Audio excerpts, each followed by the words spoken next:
Those of us that live in the West really take water for granted. I mean, for all of us, it's just steps away. I don't think very many of us really put any thought into how much water we use in a day.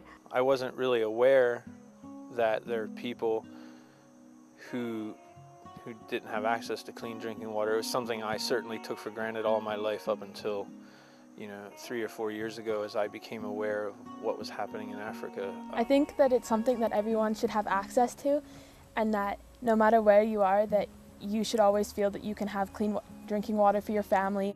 Water is an essential need of the 5 basic needs of the human body, generally. You cannot do without water in a human being. Actually, 70% of your life, more than 70% of my life, is composed of water. And therefore, water is a very basic need in the life of a person. In 2002, a small group of individuals who were fans of the rock band U2 started an online discussion of how they could make a difference in the face of overwhelming poverty in Africa.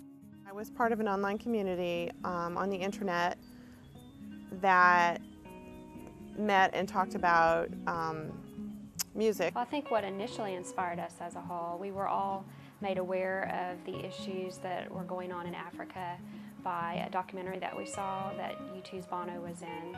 They visited a village in Uganda where they had built a new well, and during the coverage they talked about how much the lives of the people in the village changed with the addition of just one well.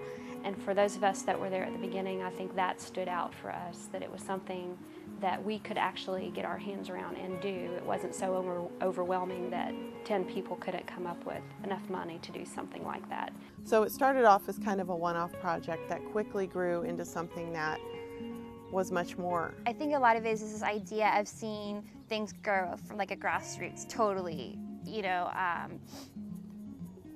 watching an idea and it turn into something where it's affecting the lives of tens of thousands of people is really exciting. So we were looking for an organization that had a wonderful reputation of doing work on the continent, that we felt we could trust with our money, that we felt would actually follow through and do something with the money after we had raised it. African Well Fund partnered with Africare just because they had such a presence on the ground. It was a way for us to raise money and get it to the ground directly. The African Well Fund was able to begin funding water projects in several countries. Some of the first projects were in Tungamo, a largely rural district in southern Uganda with a population of just over 400,000 people. Francis Musunguzi is a water specialist with Africare. When you come down to Tungamo district, you'll observe amazing things. Number one is that it's the women and the little children, the boys, that are actively involved in the water hauling activities. It is them that have to walk kilometers, more than 2 or 3 kilometers, to pools of water, fetching water, coming back home. It's a tedious process, tedious work, and also it's common sight to see this is a place that is dominantly pastoralist. It will be common to see animals sharing water with people. It is so appalling when you look at these scenes, but that is what happens in Tungamo. We traveled to Uganda. I remember the first village we went to, they took us down and showed us the well that had been built with African Well Fund money, and that was really an amazing thing to witness. And then I, through the translator, I asked the chief, I said, well, where did you used to get your water? And they took us on a walk down this hill to sort of this, the only way to describe it would be a watering hole. This is one of the most popular examples of where the people fetch water from, exposed where they were fetching. Because when they dig it like this, time and over again, and water keeps collecting, it does not seep through. Some of them even smear clay in the sides, but you can see the exposure.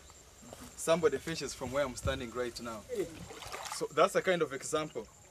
They try to clear that kind of algae on the surface, and then they fetch water. They think it is clean. Now I'm Sigars. You get? And that's what they do. They know now that's a clean water source. When communities don't have access to clean drinking water, they will use whatever they can find. In some cases, water sources may have been developed, but when there is no support system of education or maintenance, the community can find itself with a water source that may be worse than what they had before. twatwine ekiziba kyabe kiriho kitabese kubizire gavumenti yije yatukorera omugano ogo ati kuba atukorera omugano ogo ugwashyire bwa nyuma omugano gwija gwabura amizi gwabura kwije hano twashyire gahikagareta hansa asitwatandika twataha tukanustahira mu ryakatanta. When beginning a water project, there are several factors that need to be considered. Africa, in the siting of these sites, started with areas that are very rural. It started with areas that had never been reached before.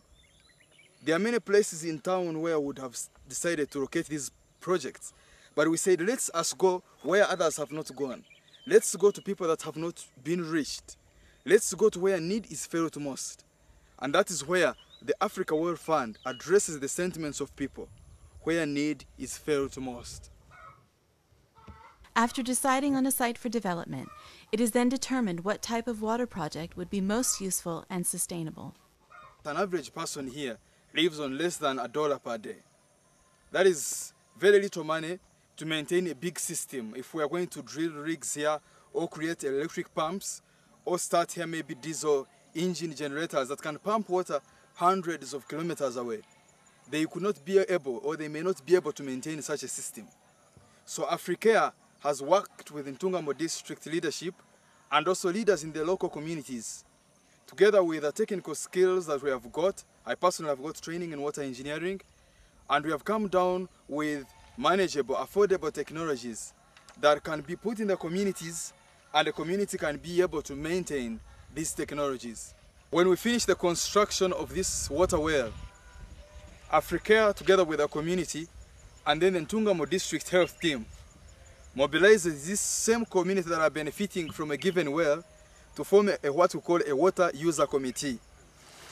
We ask the community to choose among themselves people we call to constitute a water user committee, and that water user committee is supposed to take care of the operation and maintenance of this water source. You know, make sure children don't come and play around, and as you can see, cleared on a regular basis. Yeah, so that it doesn't get clogged backwards. Now that water user committee, okay, it has six people? We are 9. You are 9? Yes. And how many are women? We are 3. 3 women? Yes. Yeah. But we usually encourage half. We encourage that half of the water committee is women, because it's the women who collect water from in the homes, women and children. So they know what problems they find at the water source.